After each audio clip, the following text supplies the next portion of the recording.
Sa likuran niya, kinukutya nila siya at tinatawag na ang janitor.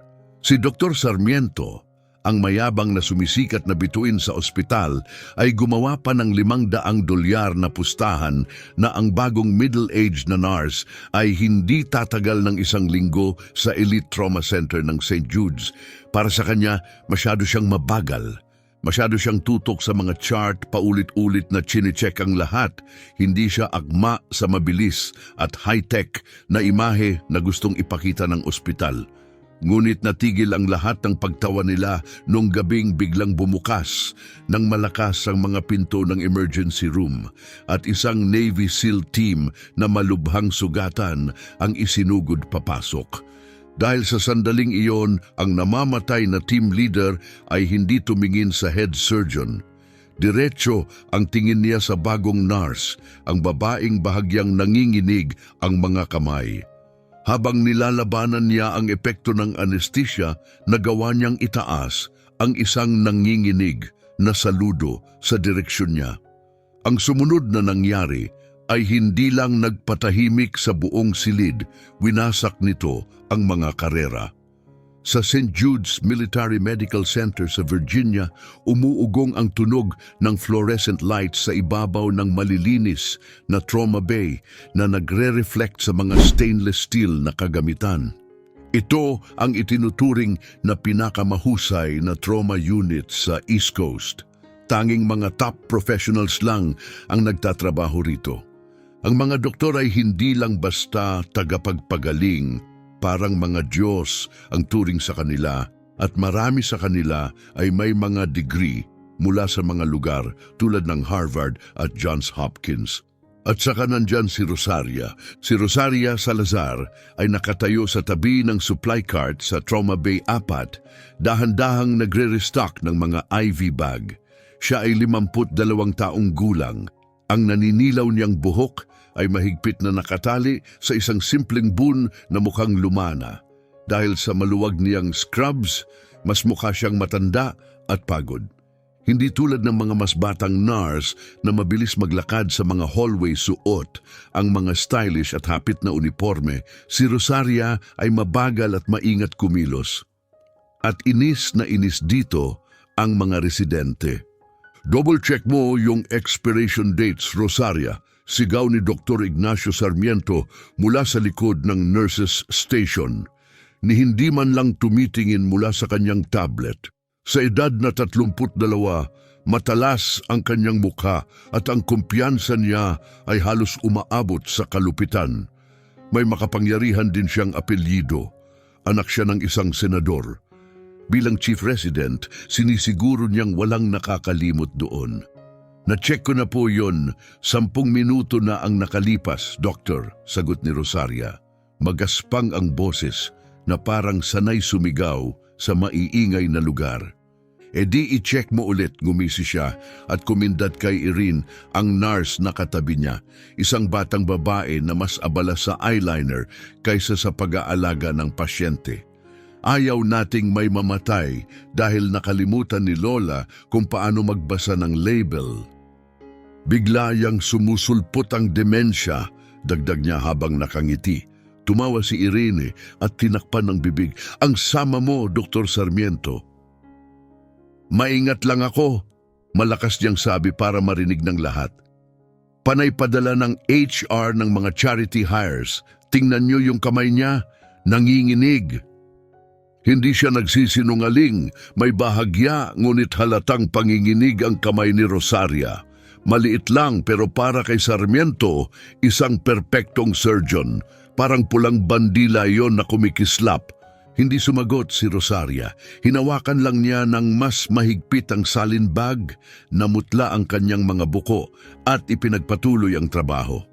3 linggo pa lang siyang nagtatrabaho sa St. Jude's. Sa maikling panahong iyon, siya ang binigyan ng pinakamasasamang shift, pinakamaruruming paglilinis at lahat ng trabahong ayaw gawin ng iba. Tinatrato nila siyang parang tagalinis na nagkataong may lisensya bilang nurse. Narinig ko na galing daw siya sa maliit na klinika sa Nebraska, bulong ng palihim ni Dr. Serrano, isa pang residente. Baka nagbigay lang ng band-aid sa mga gasgas na tuhod sa loob ng 30 taon. Tapos ngayon akala niya kaya na niya ang tunay na trauma care? Dagdag ni Sarmiento habang tumayo at inayos ang malinis niyang white coat. Binibigyan ko siya ng 2 araw pa. Isang seryosong emergency lang, isang malaking pagdurugo. Himatayin yan. Tapos mapapalitan na natin siya ng taong talagang bagay sa modernong medisina. Natapos ni Rosaria ang pagre-restock ng cart. Naglakad siya palagpas sa kanila, nakababa ang tingin. Narinig niya ang bawat salita. Masakit ang mga komento pero wala iyong kumpara sa phantom burn na minsan niyang nararamdaman sa balat. Mga alaala ng mainit na langis at buhangin sa disyerto. Pumunta siya sa break room, nagbuhos ng isang luma at matabang kape at umupo mag-isa. Sumasakit ang kanang tuhod niya. Palagi iyon kapag paparating ang ulan. Manahimik ka lang, Rosaria, bulong niya sa sarili. Kailangan mo ang trabahong ito, kailangan mo ng kapayapaan. Ngunit mawawala na ang kapayapaang iyon. Hindi lang tumunog ang alarma, parang sumigaw ito. Ang matalas na 2 tunong signal ay iisa lang ang ibig sabihin, isang mass casualty event na kinasasangkutan ng active duty military. Code Black, ETA 3 minuto, Surgical Teams 1 hanggang 4 mag-report sa Trauma Bay. Hindi ito drill. Sa isang iglap nagbago ang lahat, tumigil ang pang-aasar. Napalitan ang mga biro ng organisadong pagkilos. Galaw na lahat! Sigaw ni Sarmiento, agad nagpalit sa leader mode.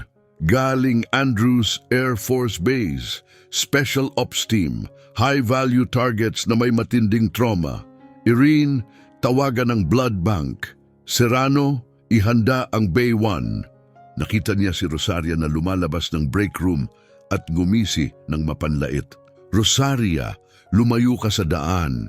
Ikaw na lang bahala sa waiting area o kung anuman. Ayoko na matitisod ka sa mga wire kapag nagsimula na ang totoong trabaho. Trauma certified po ako, Doktor, sabi ni Rosaria. Kalmado pero matatag ang boses. Wala akong pakialam kung anong certification ang meron ka, singhal ni Sarmiento. Hindi ito basta klinika sa kanto. Ang hinaharap natin ngayon ay palpak na extraction ng Navy SEAL. Mga tama ng high-velocity na bala, shrapnel at mga pinsalang dulot ng pagsabog. Hindi ito lugar para sa flu shots, lumayo ka sa daan. Hindi na siya naghintay ng sagot, umiikot siya at mabilis na tumakbo papunta sa ambulance bay. Nananatiling nakatayo si Rosaria sandali, ramdam ang lumang hatak sa dibdib. Yung pakiramdam na gusto niyang sumugod sa panganib. Hindi lumayo rito, ngunit nilibing niya iyon. Tahimik siyang umatras, tumabi sa pader malapit sa scrub sinks, sinusubukang maglaho sa paningin. Pagkatapos, bumukas ng malakas ang dobling pinto, sumabog ang tunog sa pader.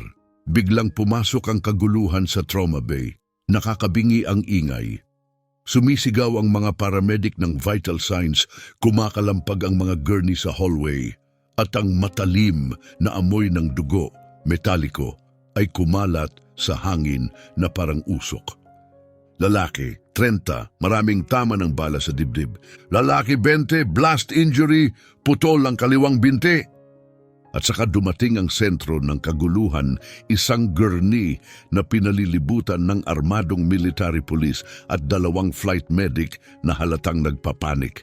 Tumabi kayo! Sigaw ng isang medic. May HVT tayo, high value target.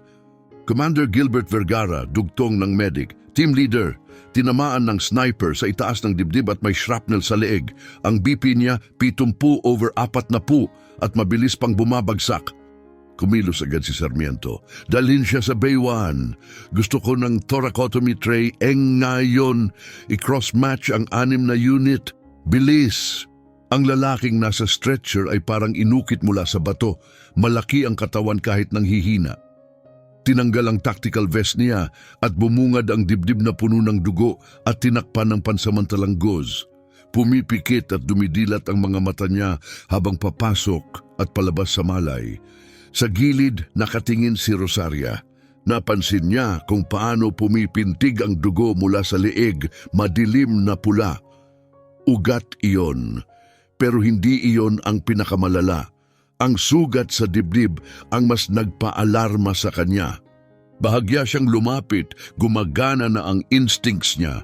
Sa gitna ng gulo, may nakita siyang hindi napapansin ng iba. Dinagsa ng trauma team si Commander Vergara. Sigaw ng sigaw si Sarmiento, hirap na hirap mag-intubate.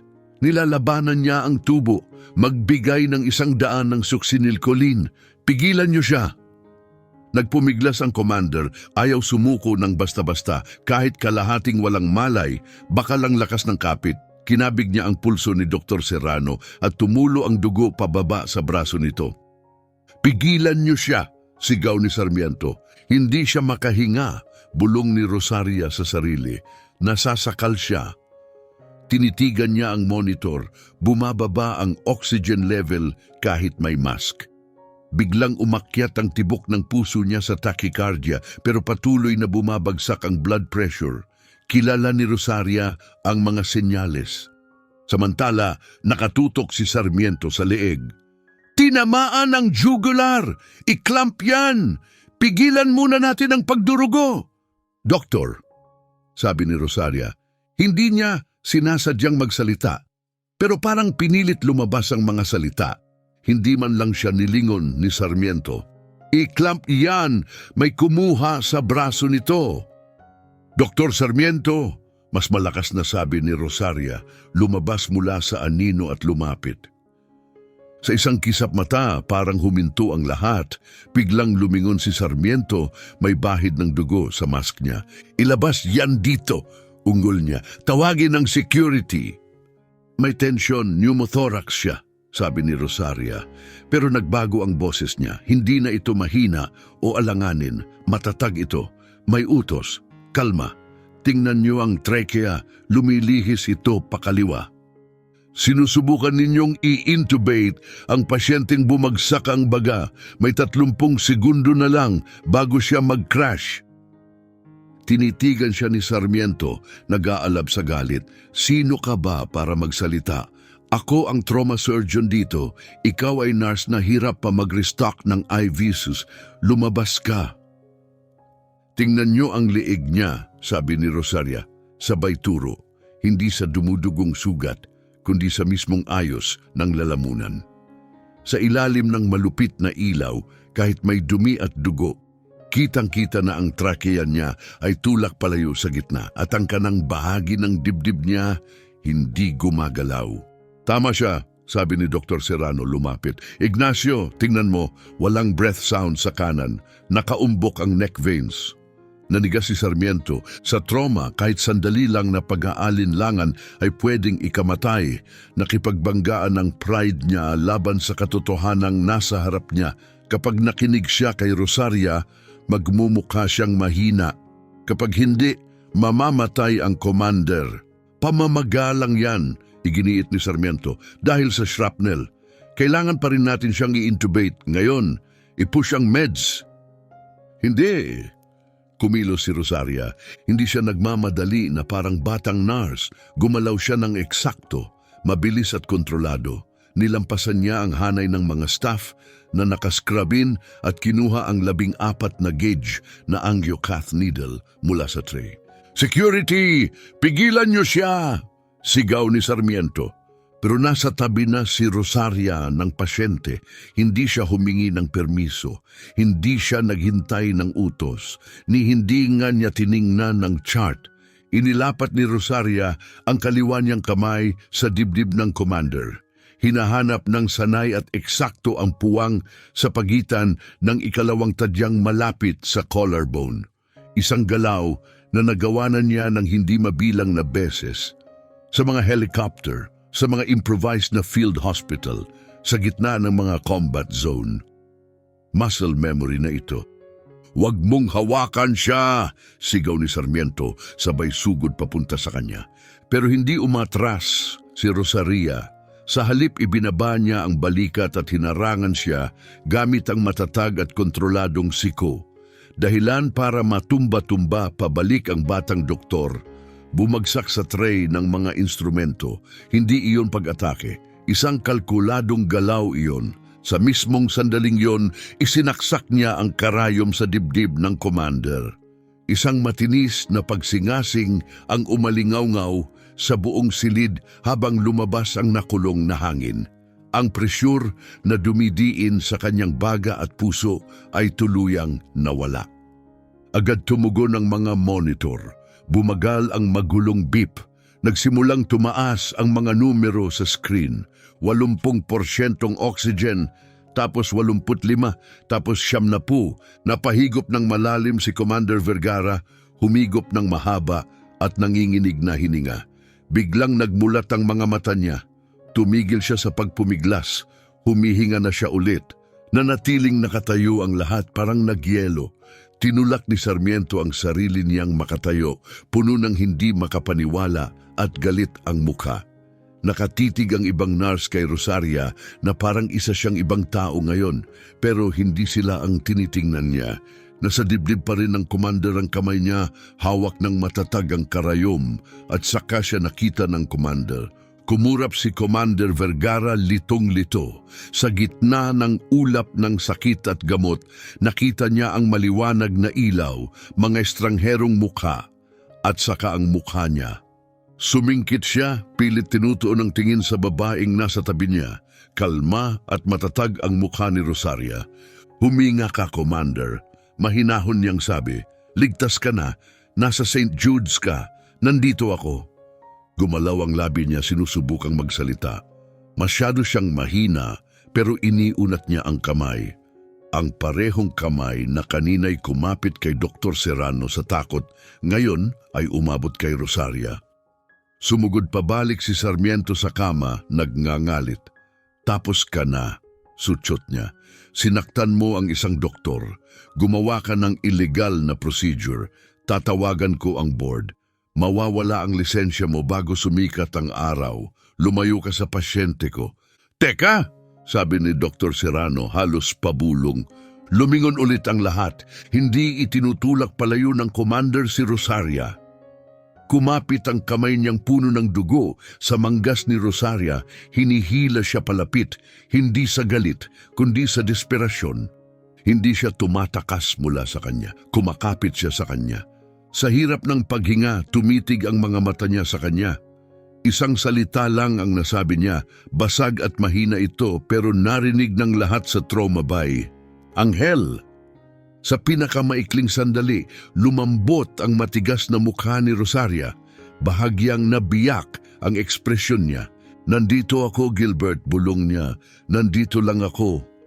Nakatayo si Sarmiento, litong-lito at nag-aalab sa galit. Ano nung nangyayari? Sigaw niya. Kilala mo ba siya, Commander? Pero binaliwala siya ni Vergara. Hindi siya tumingin sa mga surgeon o sa mga makina. Nasa Rosaria pa rin ang kanyang mga mata. Sa matinding pagpupunyagi, binitawan niya ang manggas niya. Napangiwi siya sa sakit habang itinaas ang kamay, dahan-dahan masakit at dinala ito sa noo. Sumaludo siya. Hindi basta galaw lang, isang tunay, formal na saludo militar. Mahaba, may respeto, buong-buo. Hindi sumaludo pabalik si Rosaria. Wala na siyang uniforme. Nurse na siya ngayon. Pero nagbigay siya ng isang matalim at isang beses na tango. At ease, Commander, mahina niyang sabi, kami na ang bahala dito. Habang hinihila siya ng anesthesia pababa, tuluyan ng kumalma si Commander Vergara. May bahagyang ngiti pang naiwan sa labi niya. Nakatayo si Sarmiento na walang masabi, nakanganga, mabigat ang katahimikan sa silid, puno ng pagkabigla. Ano? Bulong niya. Anong nangyari? Humarap si Rosaria sa kanya. Wala na ang mahina at tahimik na babaeng kinukutya nila. Ang nakatayo ngayon ay isang taong kalmado, mahusay at mapanganib. Stable na siya, malamig niyang sabi. Ngayon gawin mo ang trabaho mo, doktor. Asikasuhin mo ang sugat sa leeg. Ako ang magsiset up ng chest tube. At kapag sinigawan mo ulit ako habang may pasyenteng namamatay, babaliin ko ang daliri mo. Pagkalipas ng 2 oras, wala na ang adrenaline. Napalitan ito ng malamig at tensyonadong hangin sa opisina ng administrasyon ng ospital. Naupo si Rosaria sa isang mamahaling leather chair na sobrang lambot at sobrang mahal. Sa tapat niya, sa likod ng makintab na desk na gawa sa mahogany, nakaupo si Mr. Moreno, ang administrator ng ospital, katabi si Mrs. Chavez, ang head of nursing, at isang bagong linis na si Dr. Sarmiento. Pinalitan ni Sarmiento ang dugong scrubs ng maayos at plansadong navy suit. Mukha siyang perpektong larawan ng autoridad sa medisina. Si Rosaria naman, suot pa rin ang parehong maruming scrubs. May tuyong guhit ng dugo sa manggas niya. Hindi siya pinayagang magpalit. Kinuha siya diretso mula sa operating room. Parang kriminal. Ito ay malinaw na kaso ng misconduct, sabi ni Sarmiento. Sumandal, tinatapik ang gintong ballpen sa desk. Ginulo niya ang critical na procedure, pisikal niya akong inatake at gumawa siya ng hindi autorisadong intervention. May pasa ako, Mr. Moreno, siniko niya ako. Si Mr. Moreno, isang lalaking mas takot sa demanda kaysa sa kamatayan, ay sumilip sa ibabaw ng salamin niya at tumingin kay Rosaria. Miss Salazar, tama ba ito? Sinaktan mo ba si Dr. Sarmiento? Hinarangan ko lang siya. Tahimik na sagot ni Rosaria, nakatingin sa mga kamay niya, mga kamay na nanginginig noon, pero hindi nang mahalaga na. Malapit na niyang maputol ang isang procedure na magliligtas ng buhay. Pinigilan ko siyang ilagay sa panganib ang pasyente. Neutralize the threat, nangutya si Sarmiento. Tumawa siya ng maiksi at matalim. Pakinggan niyo siya. Akala niya nasa action movie siya. Yumuko siya pasulong. Nurse ka at hindi na nga bata, hindi ka surgeon, wala kang training sa trauma at sinaksak mo ng karayom ang isang top tier na opisyal ng militar nang walang clearance. Kung hindi ako kumilos para ayusin, patay na sana si Vergara. Dahan-dahang itinaas ni Rosaria ang ulo. Pagod ang mga mata niya, halatang ubos ang lakas. Pero hindi siya patay, sabi niya. Stable siya. Nasa 99 ang oxygen niya. Muling lumobo ang baga niya. Ang chest tube ay nagdadrain ng tama. Dahil iyon sa trabaho ng team ko, sigaw ni Sarmiento. Nilinis lang namin ang kaguluhang iniwan mo. Sinwerte ka lang, Rosaria, pero ang medisina ay hindi tungkol sa swerte. Tungkol ito sa protocol. Isa kang liability. Kung natamaan mo ang puso sa halip na ang baga, may demanda na sana tayong ikalulubog ng ospital na ito. Hindi komportable si Mrs. Chavez. Alam niyang masipag si Rosaria, pero alam din niyang makapangyarihan ng pamilyang Sarmiento. Milyon ang donasyon nila sa ospital. Rosaria, mahina niyang sabi, kailangan mong maintindihan, lumampas ka ng sobra sa scope mo, hindi pwedeng basta na lang sinasaksak ng mga nurse ang mga tao.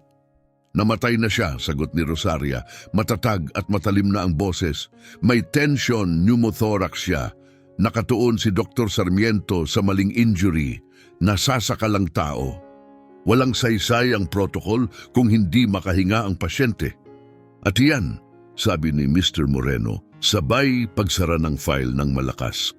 Ang eksaktong klase ng irresponsabling kilos na hindi namin tinatanggap.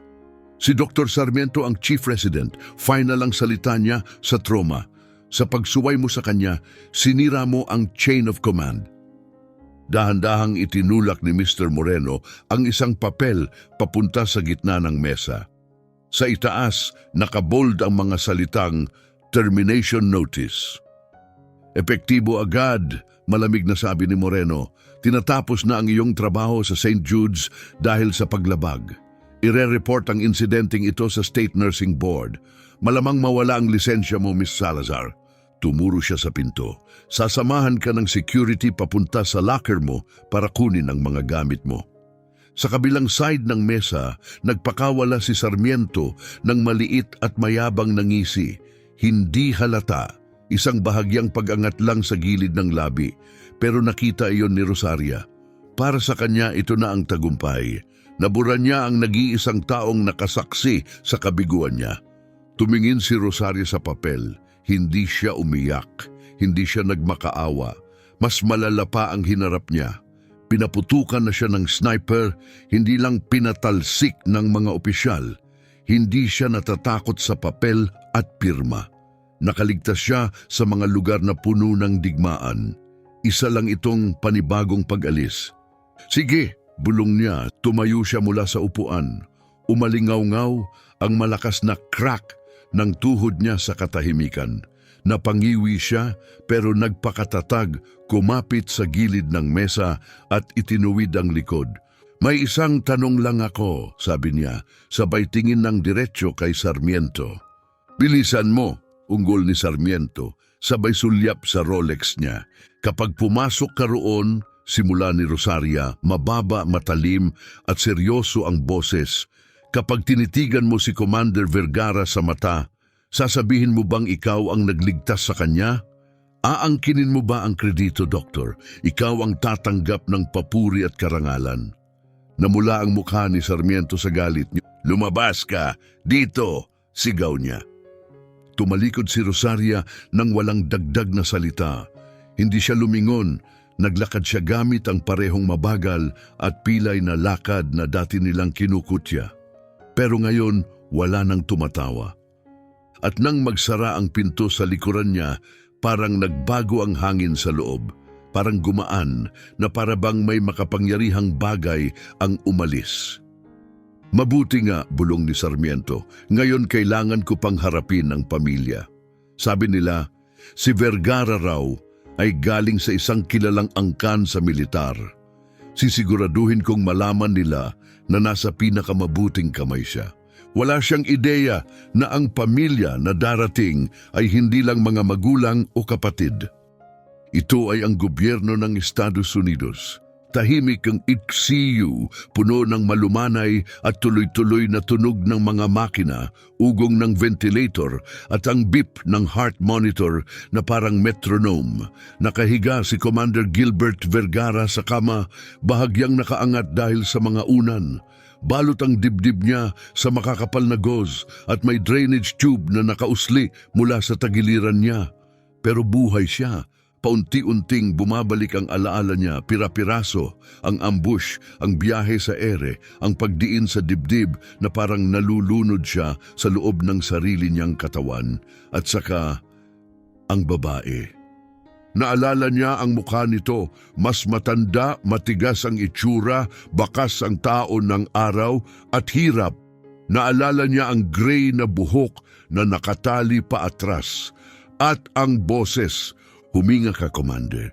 Nars, paos na sabi ni Vergara, tuyot at basag ang boses. Isang batang nurse, si Irene, ang nagmamadaling lumapit. Commander Vergara, gising na kayo, masigla niyang sabi. Sabi ni Dr. Sarmiento, baka matulog pa kayo ng isang oras. Gusto niyo po ba ng ice chips? Pero walang pakialam si Vergara sa yelo. Asan siya? Tanong niya, binaliwala ang alok. Sino po, sir? Yung babae, paus niyang sabi. Yung may kulay abong buhok.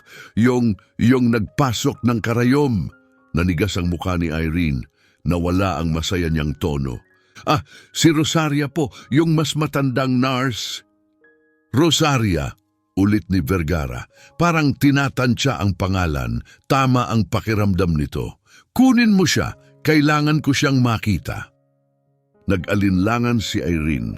Kinagat niya ang labi. Pasensya na po, sir. Wala na rito si Rosaria. Siya, may nangyari po. In-escort siya palabas ng ospital, mga 20 minuto na ang nakalipas. Kumunot ang noo ni Vergara. Kahit pinapalabo ng painkillers ang lahat, ang galit ang nagbalik sa kanya sa malinaw na pag-iisip.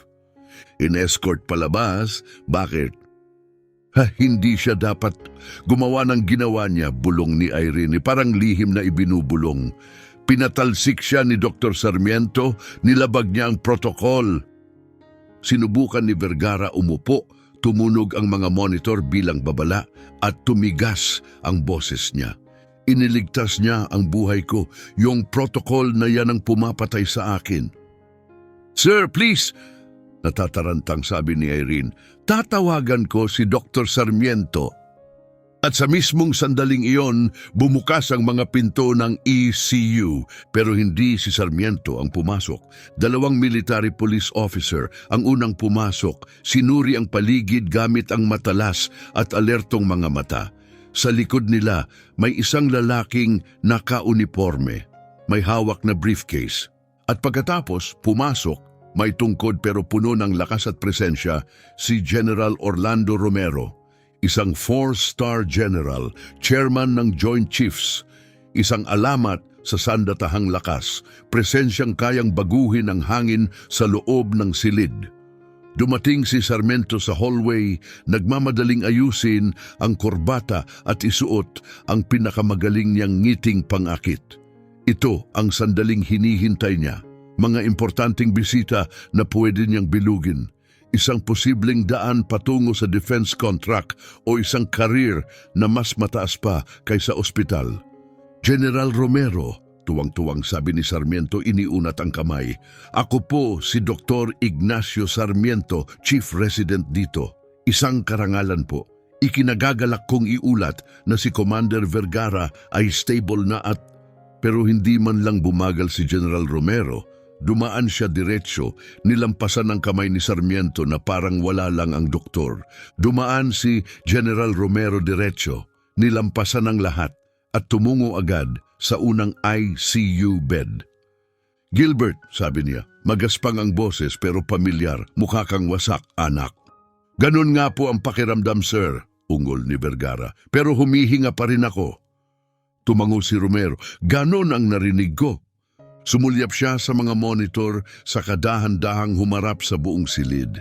Biglang nawala ang init sa mukha niya, parang biglang lumamig ang paligid. Tumitig siya kay Sarmiento at parang bumagsak ang temperatura ng 10 degree. Sino ang attending physician na namumuno? Tanong ni Romero. Ako po, sagot ni Sarmiento, lumapit, bahagyang kumupas ang ngiti niya. Dr. Sarmiento, ako ang nag-stabilize. Ikaw? Tanong ng general, sinukat siya ng mahabang tingin na matigas at mabigat. Ayon sa report ng field medics, dumating si Commander Vergara na may tension pneumothorax. Sabi nila, ilang minuto na lang mamamatay na siya. Sinasabi mong ikaw ang nag-alis ng pressure. Team effort po iyon, sagot ni Sarmiento, pilit pinapalaki ang sarili. Ako ang nag-oversee ng procedure. Nagkaroon lang ng interference mula sa isang staff member pero na-handle ko. Interference? Ungol ni Vergara mula sa kama. Sir, dugtong niya, sabay lingon sa general. Pinatalsik niya siya. Yung nagligtas sa buhay ko. Pinatalsik niya. Mabilis na lumingon si Romero kay Vergara. Yung medic, yung babae ang tinutukoy mo? Opo, sir. Tango ni Vergara, si Rosaria. Alam na alam niya ang gagawin. Gumalaw siya na parang isa sa amin. Etong clown na to. Mahina niyang turo kay Sarmiento. Pinagkakalikot ang leeg ko habang bumibigay na ang baga ko. Tinulak niya siya palayo. Bumaling ulit si Romero kay Sarmiento. Walang emosyon ang mukha niya. At mas nakakatakot iyon kaysa galit. Pinatalsik mo ang taong gumawa ng decompression? Kalmadong tanong niya. Nurse lang siya, singhal ni Sarmiento, tumataas ang boses. Isang matandang nurse na nanginginig ang kamay at sinaktan pa ako. Wala siyang karapatang hawakan ng pasyenteng ganon kahalaga. Nanginginig ang kamay, ulit ni Romero, halos pabulong. Lumingon siya sa kolonel na katabi niya. Kunin ang file. Binuksan ng kolonel ang isang secure na briefcase at humugot ng makapal na itim na folder. Hindi hospital record, kundi dossier ng Department of Defense. Dr. Sarmiento, sabi ni General Romero, biglang naging yelo ang tono. Alam mo ba kung sino si Rosaria Salazar? Wala siyang kahit ano. Nangutya si Sarmiento. Transfer lang mula sa isang rural clinic sa Nebraska. Hindi man lang tiningnan ni Romero ang folder habang nagsisimula siyang magbasa. Si Rosaria Salazar ay ang retired alias ni Lieutenant Colonel Rosaria Dusty Salazar. 3 tour sa Iraq at 4 sa Afghanistan bilang lead trauma surgeon ng 75th Ranger Regiment at kalaunan naka-embed sa JSOC. Hindi siya nagtrabaho sa klinika, Doktor. Gumagawa siya ng battlefield surgeries sa likod ng helicopter habang pinapaputukan ng kalaban. Bumagsak ang katahimikan na parang martilyo, walang huminga. Napasinghap si Irene at kinapitan ang mga kamay niya sa mukha. Namuti si Sarmiento. May tremor siya pagpapatuloy ni Romero dahil nagkaroon siya ng nerve damage sa Fallujah matapos niyang pigilan ang pagdurugo ng femoral artery ng isang sundalo sa loob ng 6 na oras matapos ang isang IED blast. Tumanggi siyang i-evacuate hanggang hindi ligtas ang bawat isa sa mga tao niya. Lumapit si Romero, tumayong mas mataas pa kay Sarmiento. Isa siyang decorated veteran, Distinguished Service Cross, Silver Star.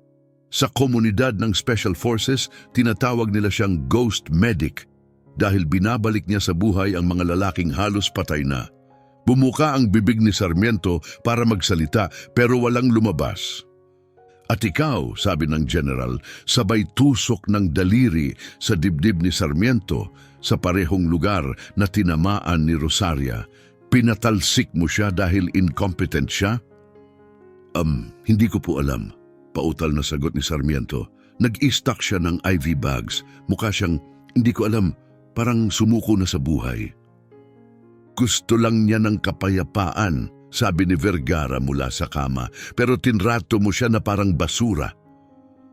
Bumaling si Romero sa kolonel.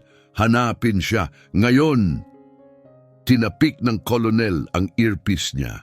Sir, sabi ng security, isang babaeng tugma sa description niya ang kakasakay lang sa city bus. Number 42, papuntang downtown. Nakaalis na siya. Magpadala ng team, sigaw ni Romero. Wala akong pakialam kung kailangan kong pahintuin ang bawat bus sa lungsod. Hindi natin siya hahayaang umalis ng ganito. Humarap ulit siya kay Sarmiento. Doktor, dahan-dahan niyang sabi, simulan mo nang i-update ang resume mo. Dahil kapag nalaman kong ang ego mo ang muntik pumatay sa commander ko at ininsulto mo pa ang isang war hero, sisiguraduhin kong hindi ka na muling makakatapak sa kahit anong ospital. Pupunitin ko ang lisensya mo ng sobrang bilis. Hindi mo na maalala kung ano ang medisina. Pero sinaktan niya ako, sabi ni Sarmiento, kumakapit sa kahit anong dahilan. Ngumiti si Romero at hindi yun mabait. Anak, sabi niya, kung gusto talagang manakit ni Rosaria Salazar, nasa morgue ka na sana. Humarap siya sa exit. Kumilos na, may bayani tayong hahabulin. Umuungol at umiingit ang city bus na number 42 habang bumabaybay sa basang mga kalsada. Malabo ang bintana sa hamog, mabigat ang hangin sa amoy ng diesel at basang damit. Amoy basang lana at kawalan ng pag-asa. Sa labas, madilim ang langit at buhos ang ulan. Yung uring tumutusok na parang karayom sa salamin. Sa pinakadulong upuan, sa pinakahuling row, nakayuko at nakasiksik sa sulok, nakaupo si Rosaria Salazar. Nakapulupot ang postura niya, bahagyang umaalon ang katawan niya sa panginginig ng makina. Umaakyat ang lamig mula sa sahig hanggang sa bota niya, pero halos hindi niya iyon napapansin. Hindi siya galit. Hindi niya iniisip si Sarmiento ni ang ospital. Ang nararamdaman lang niya, pagod. Wala siyang naramdaman, para siyang manhid. Sa kandungan niya may basang karton na kahon, yung klaseng ibinibigay kapag tinatanggal ka sa trabaho.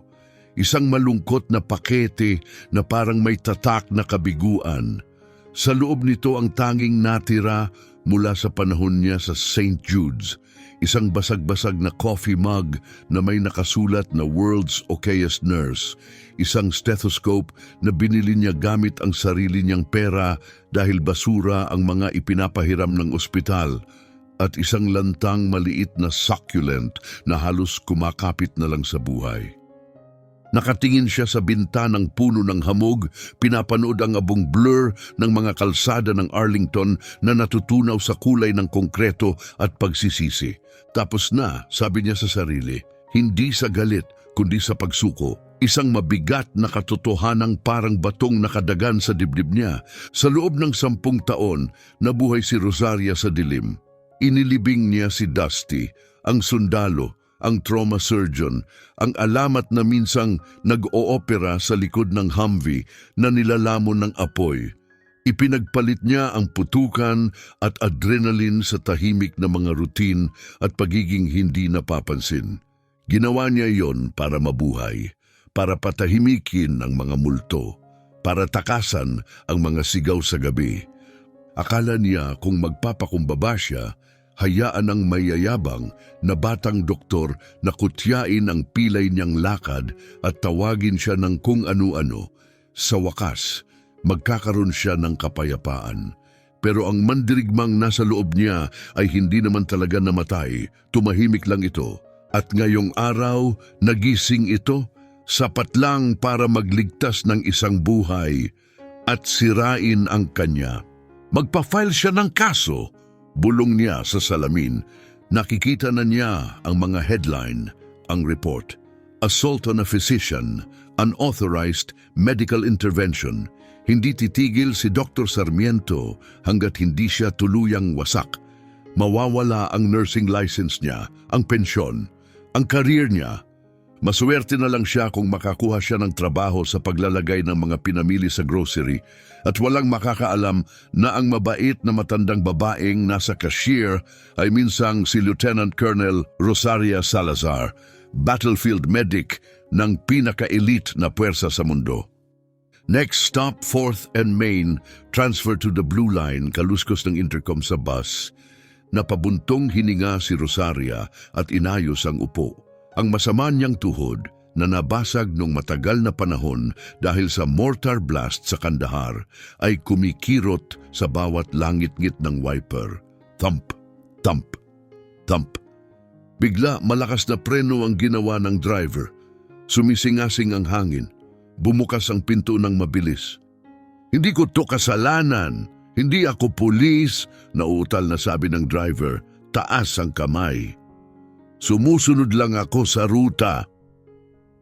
Sa bintanang may bakas ng ulan, nakita ni Rosaria sila. Hindi sila ordinaryong pulis.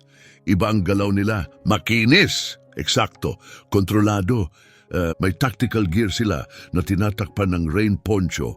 May holster sa hita. May radyo sa tenga. Military police. Manatili kayong nakaupo. Sigaw ng isang boses sa megaphone.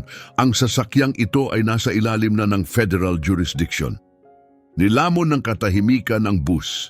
Tanging ang ulan lang ang maririnig na humahampas sa bubong at ang mababaw, takot na paghinga ng mga pasahero.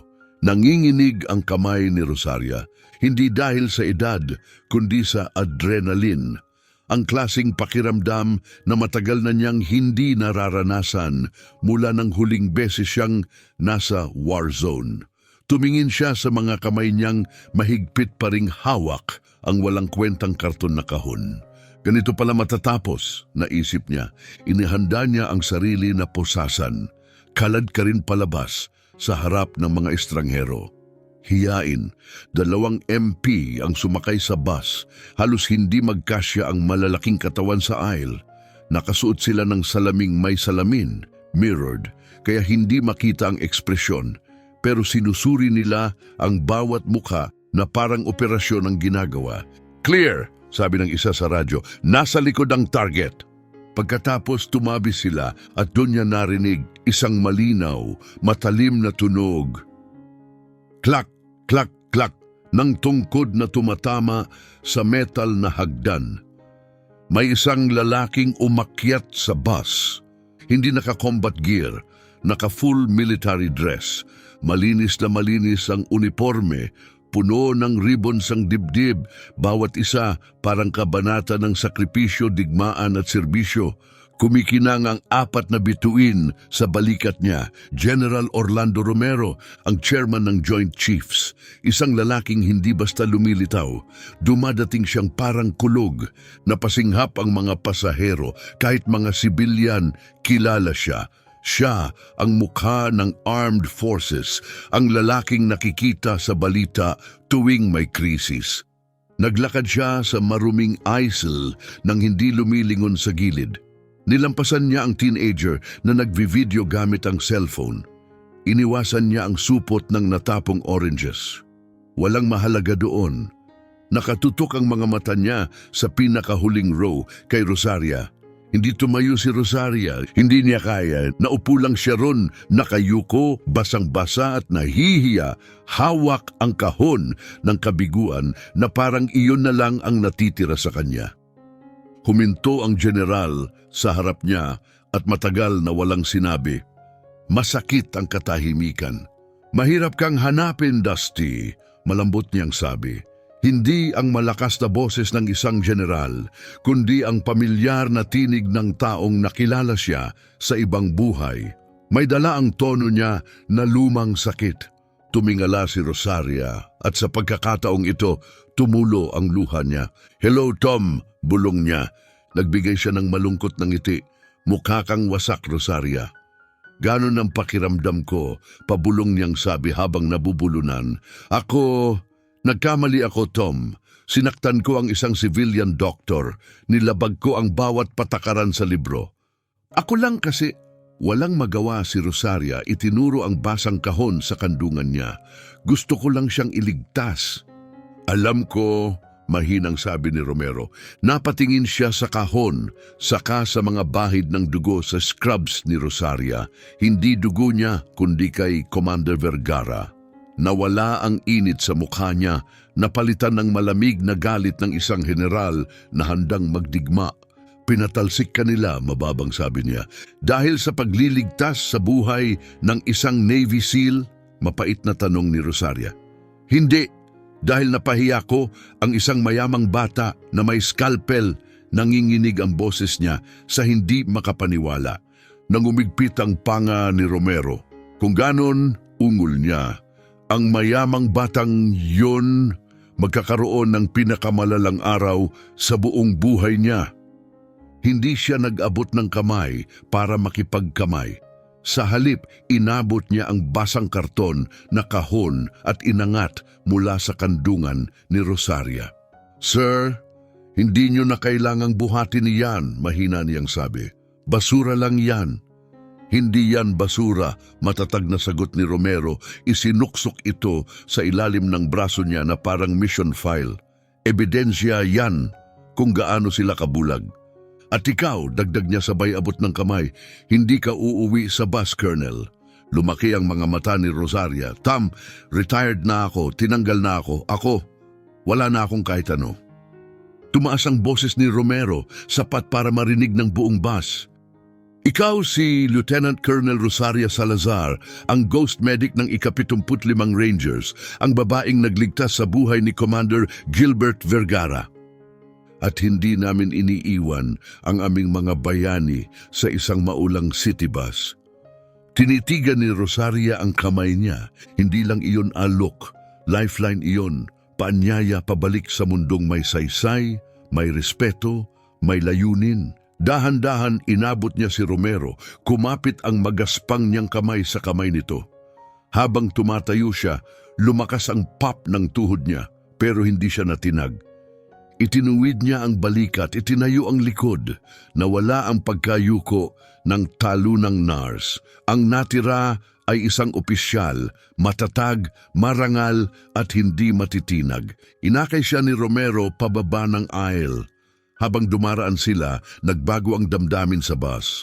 Natunaw ang takot, napalitan ng paggalang. Ibinala ng teenager ang cellphone niya, isang matandang lalaki sa unahan, nakasuot ng luma at kupas na Vietnam vet hat. Tumayo ng tahimik at tumango ng may bigat. Sa labas, bumubuhos ang ulan na parang yelong kurtina, pero hindi iyon naramdaman ni Rosaria. May halos 100 sundalo ang nakahanay sa tabi ng convoy, naghihintay sa gitna ng bagyo. Pagdampi ng bota niya sa kalsada, sumigaw ang kolonel na namumuno, "Present arms!" Sabay-sabay na tumaas ang 12 rifle, 12 saludo, eksakto at sabay. Hindi para sa general, para sa kanya. Nanigas si Rosaria, parang naharang ang hininga sa lalamunan. Lumingon siya kay Romero. "Para sa akin?" Pabulong niyang tanong. "Para sa anghel ng sandbox," sabi niya sabay tango. Tumuro siya sa armored SUV. "Naghihintay ang karwahe mo, Dusty. Babalik tayo sa St. Jude's." "Bakit?" tanong niya, pinupunasan ng ulan at luha sa mukha. Kumikislap ang mata ni Romero, parang may apoy, dahil gising na si Commander Vergara at dahil gusto kong makita ang mukha ni Sarmiento kapag pumasok ako roon kasama ka. Sumakay si Rosaria sa SUV. Mainit ang leather seat, nakakapanatag, sobrang layo sa malamig at magulong lungsod sa labas. Nang sumara ang pinto, naramdaman niya ito sa dibdib niya. Hindi na siya tumatakbo. "Driver," sabi ni Romero mula sa upuan sa tabi niya, "lights and sirens. Gusto kong marinig nila tayo bago pa tayo dumating." Umungal ang makina, sumulong ang konvoy, kumiskis ang gulong sa basang aspalto, isang nakakabinging pagbabalik para sa hustisya. Pagbalik sa St. Jude's Medical Center, mabigat ang hangin sa tensyon. Ang engranding lobby na gawa sa salamin at bakal na karaniwang puno ng tahimik na hakbang at pabulong na usapan, ngayon ay parang courtroom na naghihintay ng hatol. Naglalakad-lakad si Mr. Moreno, ang hospital administrator, malapit sa front desk. Maliit na lalaki siya na madaling pagpawisan. Kumikinang na ang noo niya sa pawis. Tiningnan niya ulit ang relo. Lati sila, bulong niya. Sabi ng General 1,400, 4:02 na. Bakit late sila? Nasa malapit si Dr. Ignacio Sarmiento, nakasandal ng parang walang pakialam sa marmol na haligi. 3 beses na niyang inayos ang kurbata niya. Mas madalas pa niyang chinek ang refleksyon niya sa glass doors. Sa sino mang nanonood, kalmado siya. Pulido, kumpiyansa. Ang perpektong imahe ng isang matagumpay na batang doktor. Pero ang mga mata niya ang nagkanulo sa kanya. Palingalinga siya sa pintuan, hindi mapakali. Nanginginig sa kaba. "Relax, Moreno," sabi ni Sarmiento kahit bahagyang nabasag ang boses niya. "Parte lang to ng palabas. Mahilig ang militar magpahintay ng sibilyan. Power moves yan." Hinaplos niya ang maayos na manggas niya. Si General Romero malamang nandito lang para ayusin ang lahat. Kailangan niya tayo. Sa St. Jude's, ginagawa halos kalahati ng reconstructive surgeries ng Department of Defense sa state na to. Hindi niya i-risk na mawala lahat yon dahil lang tinanggal natin ang isang laos na nurse. Pinilipit ni Moreno ang mga kamay niya. "Sana tama ka, Ignacio, dahil kung mawala sa atin ang Tier 1 funding, ako ang unang hahabulin ng board." Itinuwid ni Sarmiento ang cuffs niya, ngumisi. "Lagi akong tama," sabi niya. "Ako ang nagligtas sa commander na yon." Bulong ni Sarmiento sa sarili. "Nagpanik lang ang nurse. Yun ang kwento." Paulit-ulit niya itong sinabi na parang dasal, isang huling kapit sa pag-asa. Pero bigla, tumahimik ang lobby. Huminto sa pagtatype ang mga nasa front desk. Ibinaba ng mga bisita sa waiting area ang mga magazine nila. Kahit ang ugong ng aircon ay parang tumigil. Sa likod ng basang salamin na pinto, nagsayaw ang mga kislap ng asul at pula sa mga pader. Hindi galing sa isang sasakyan, kundi sa isang buong convoy. Dumating ang mga government SUV nang may eksaktong galaw ng militar, may kasamang barikada ng kumikislap na ilaw at umuugong na mga motorsiklo. Hindi ito simpleng pagbisita, isa itong pagdating. Biglang huminto ang convoy, sabay-sabay bumukas ang lahat ng pinto. Bumuhos ang ulan pero hindi na tinag ang mga sundalo. "Ayan na," bulong ni Sarmiento, tumuwid at inayos ang kurbata. "Showtime!" Nakasuot ng full ceremonial uniform, sunod-sunod na bumaba ang mga sundalo mula sa SUV. Bumuo sila ng koridor, nakatayo sa ulan na parang mga rebulto, may sandata sa gilid, nakatingin sa harap. At saka lumabas si General Orlando Romero.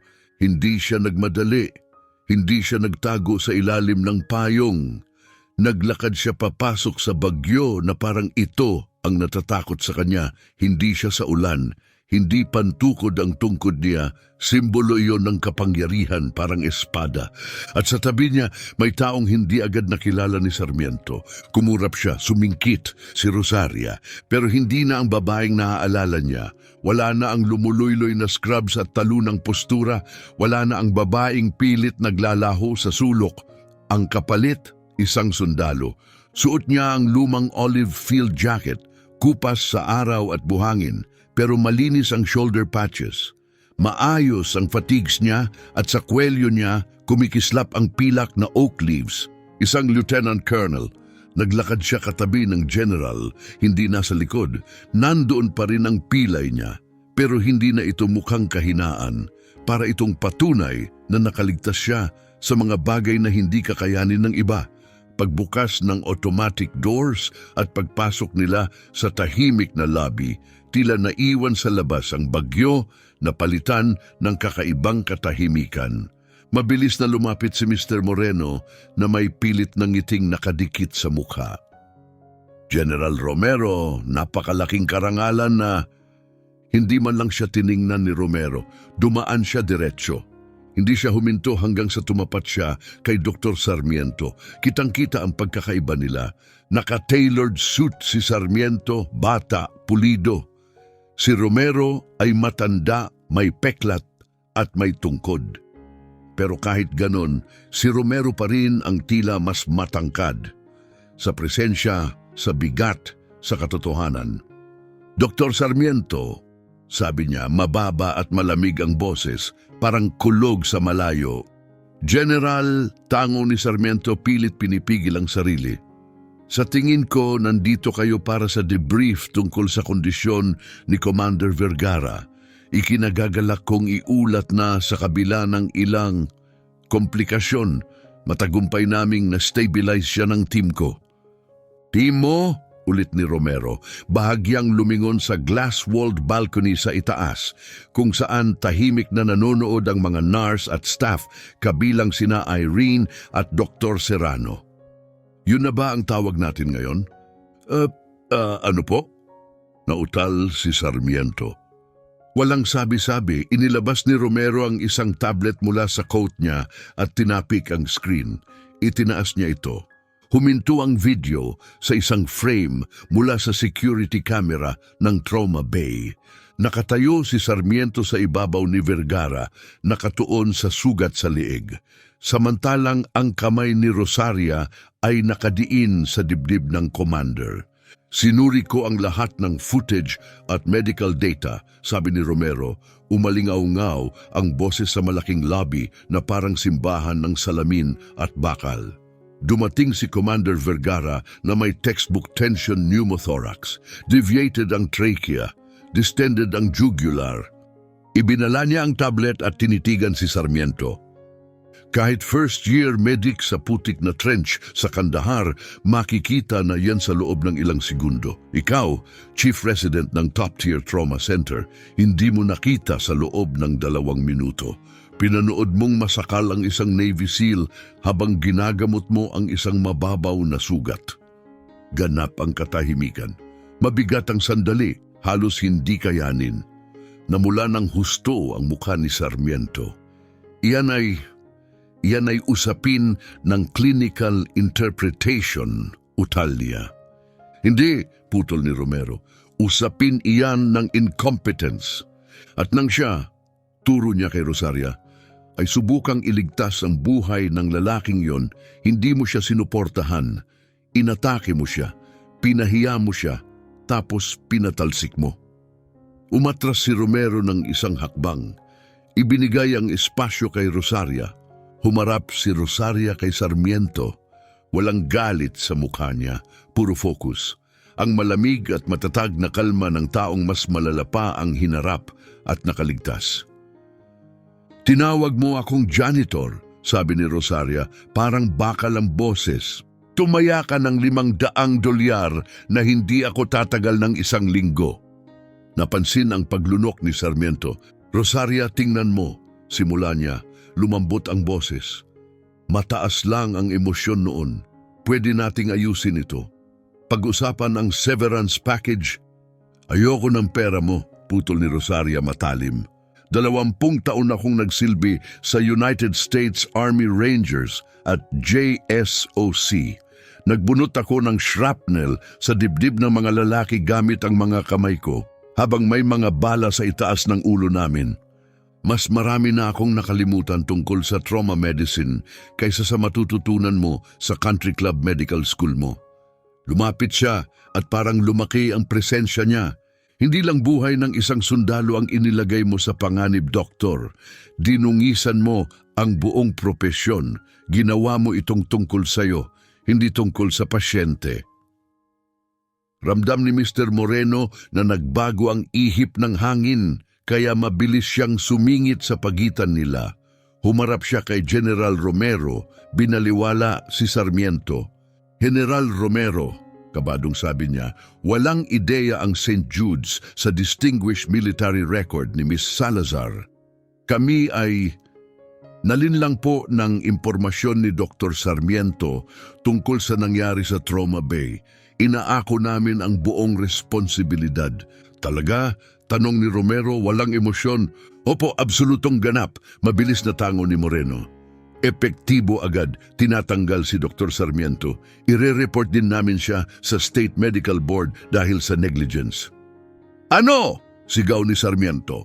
Biglang nabasag ang carefully crafted image niya. "Hindi ninyo pwedeng gawin yan. Ang tatay ko si Senator Sarmiento. Ako ang nagpopondo sa wing na ito." Hindi kumurap si Romero. "Ang tatay mo," sagot niya, "ay kasalukuyang nagpapaliwanag sa Secretary of Defense kung bakit muntik patayin ng anak niya ang isang decorated SEAL commander. Hindi ako aasa na may tulong kang makukuha ngayong araw." Pagkatapos noon, ang parehong 2 security guard na ginamit ni Sarmiento para palayasin si Rosaria kanina ay lumapit. Tumingin sila kay Moreno. Tumango siya ng tahimik. Hinawakan ng mga guard si Sarmiento sa magkabilang braso. "Huwag ninyo akong hawakan!" sigaw niya, nagpupumiglas habang hinihila siya papunta sa pinto. "Nurse lang siya! Wala siyang kahit ano! Pagsisisihan ninyo to!" Naglahong palayo ang sigaw niya sa likod ng umiikot na glass doors habang nilulunok siya ng ulan. Bumalik ang katahimikan sa lobby, pero ngayon parang malinis. Tama, parang lumipas ang bagyo. "Ngayon," sabi ni General Romero sabay lingon kay Moreno, "pag-usapan natin si Miss Salazar." "Opo, syempre," ngumiting pilit si Moreno, desperadong ayusin ang pinsala. "Miss Salazar, Colonel Salazar, ikararangal naming tanggapin kayo muli. Sabihin niyo lang ang gusto niyo." Chief of Nursing, Director of Patient Care, sinuyod ni Rosaria ang paligid. Nakita niya ang mga batang nurse na nakatitig sa kanya na puno ng paghanga. Ang mga residente nanunood, hindi sigurado, isang ospital na desperado sa direksyon. "Ayoko maging chief of nursing," matatag niyang sabi. "Gusto ko ang residency program." Kumurap si Moreno. "Ang teaching program? Matalino ang mga doktor ninyo pero mayayabang," sabi ni Rosaria. "Alam nila kung paano gamutin ang sugat pero hindi kung paano tratuhin ang tao. Gusto kong baguhin ang trauma training protocols ninyo. Gusto kong ituro sa kanila kung ano talaga ang tunay na medisina. Ang pasyente, hindi ang ego nila." "Dan," sabi ni Moreno, walang pag-aalinlangan. "Tapos na. Ituring mo ng tapos." "Mabuti," dagdag ni Romero, sabay atras. "Pero may huling bagay pa tayo." Ding, umalingaw-ngaw ang tunog ng elevator. Napalingon ang lahat ni bumukas ang main doors. May isang nurse na nagtutulak ng wheelchair papasok sa lobby, pero itinaas ng lalaking nasa upuan ang kamay. "Stop!" Si Commander Gilbert Vergara ay umayos ng upo sa wheelchair. Maputla siya. Balot ang dibdib niya ng makapal na benda sa ilalim ng hospital gown. May mga tubo sa ilong at sa IV pole. Pero sa ulo niya, suot niya ang puting Navy officer's cap. "Sir, hindi po kayo dapat simula ng nurse." "Patayuin mo ako!" sabi ni Vergara. Hindi pakiusap, utos. Nagalinlangan ang nurse pero sinuportahan siya. Umungol si Vergara, kagat ang ngipin, sumisigaw ang bawat ugat sa katawan niya sa sakit. Pero tumayo siya. Nanginginig, hindi matatag, pero nakatayo. Sa kabilang dulo ng lobby, tinitigan niya si Rosaria. Ang mukha niya na parang bato sa lahat ng nangyari ay biglang nanginginig. "Gilbert," bulong niya, "ikaw na matigas ang ulo, umupo ka na." "Hindi pa," sabi niya, pause pero hindi matinag. Sabi nila, ang janitor daw ang nagligtas sa buhay ko at pinatalsik siya dahil doon. Hawak niya ang IV pole bilang pantayo. "Nagsilbi ako sa 12 combat zone," sabi ni Vergara sa buong silid. "Nabaril na ako, nasaksak at halos sumabog na sa impyerno. Alam ko kung ano ang itsura ng isang bayani at hindi ito yung lalaking naka-designer suit." Bumaling ang tingin niya kay Rosaria, ang titig na puno ng sakit na pareho nilang dala, respeto at lahat ng hindi nasabi, mas malakas kaysa anumang salita. At saka dahan-dahan, kahit masakit, itinaas niya ang kanang kamay. Malinis, eksakto, buong respeto. "Salamat, Dusty," sabi niya, tumulo ang luha sa pisngi ni Rosaria.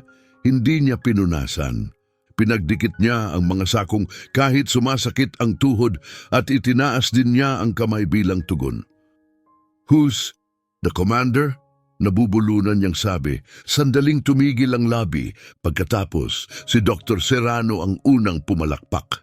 Tapos si Irene, tapos ang mga pasyente, ang staff, ang security guards. Lumakas ang tunog, alon matapos alon, hanggang maging standing ovation. Hindi ito mabait na palakpakan. Ito ay malakas, totoong-totoo, parang kulog, nakakagamot. Binalot nito si Rosaria na parang bagyo ng biyaya. Mas malakas kaysa mga insulto, mas matindi kaysa hiya. Tinabunan nito ang mga taong ginugol niya sa katahimikan. Nakatayo si General Romero sa likod, tinatapik ang tungkod niya, may proud ng ngiti. Nakauwi na si Rosaria Salazar, pero hindi lang siya bumalik sa St. Jude's. Binago niya ito. Sa pamumuno niya bilang Director of Trauma Training, naging gold standard ang ospital sa buong bansa pagdating sa emergency care. Itinuro niya sa bawat resident ang pinakamahalagang aral. Ang degree, ginagawa kang doktor. Pero ang kababaang loob, ginagawa kang tunay na tagapagpagaling. At si Dr. Sarmiento, huling balita, nagtatrabaho na siya sa isang strip mall cosmetic clinic. Nagche-check ng expiration date ng saline bags gamit ang nanginginig na kamay. Laging pasulyap-sulyap sa likod. Iniisip kung biglang papasok ang ghost medic para mag-inspeksyon. Kung nagustuhan mo ang kwento, paki-hit ang like button. Nakakatulong ito para makapagkwento pa kami ng mas maraming istorya tungkol sa mga bayani na nasa paligid lang natin, nakatago sa harap mismo ng ating mga mata. Kung naniniwala ka sa karma at sa katotohanan ang tunay na lakas ay nasa scrubs, hindi sa suit, mag-subscribe at i-on ang notifications. I-share ito sa taong kailangan ng paalala. Huwag husgahan ng libro base sa cover. At huwag na huwag malitin ng isang nurse. Salamat sa panunood.